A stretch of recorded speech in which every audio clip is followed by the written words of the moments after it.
Gisusi sa mga personahe sa Department of Public Works and Highways sa Davao de Oro ug lokal nga gobyerno ang Kilometer 74 Purok 1B National Highway, Barangay Sawangan, Mawab kaganihang buntag Pebrero 5. Human gipatuman ang temporary closure sa highway tungod sa pagkahugmak ug paglihok sa yuta tungod sa baha ug landslide sa miaging semana nga hatod sa sigig ulan. Tumong sa inspeksyon nga mahatagan kini og aksyon ug masiguro ang seguridad sa katawhan hilabi na sa mga motorista.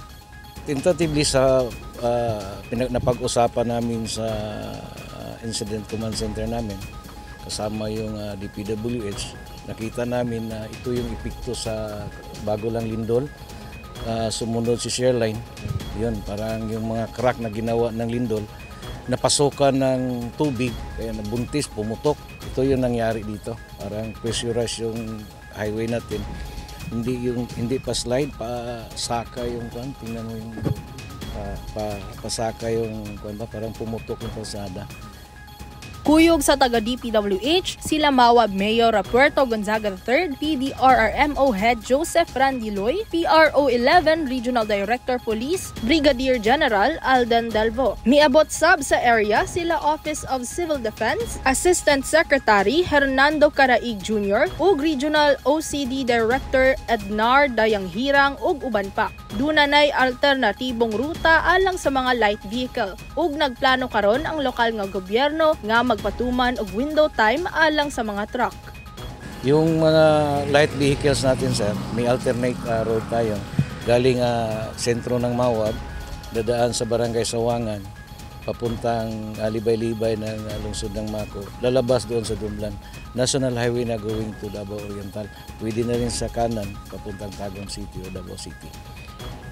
Yung mga heavy equipments natin, katulad ng mga container vans, yung mga trailer, may napag-usapan kami ngayon ni District Engineer, dito si General Dilbo, saka yung MDR at saka PDRR natin, na pagsisikapan natin na ma-realize yung window time. Yung window time na sinasabi namin, yung 2 hours na padaanin natin yung mga heavy trucks, provided na 300 meters ang distance bawat kwan. Masettle na siguro yung mga problema sa perishable goods saka yung economic activities natin, hindi naman mahamper.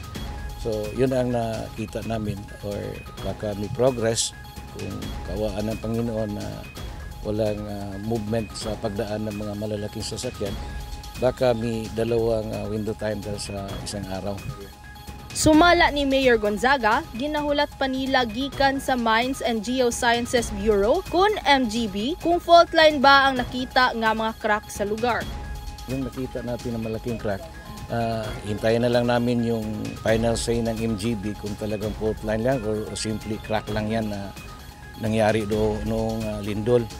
Halimbawa, sir, kung ang nangyari na fault line talaga siya, fault line talaga, may haharapin naman ang Mawab kung halimbawa. Gipaning kamutan karon sa DPWH nga mapangitaan og pamaagi ang pag-ayo sa mga liki nga kalsada. Padayon sab ang koordinasyon sa LGU sa provincial ug national government alang niini. Gilauman nga madugay-dugayan pa ang pagtrabaho sa nadaot nga pavement sa porsyon sa Mawab. Chantal Ray Amor Solarte, Newsline Philippines, stay safe.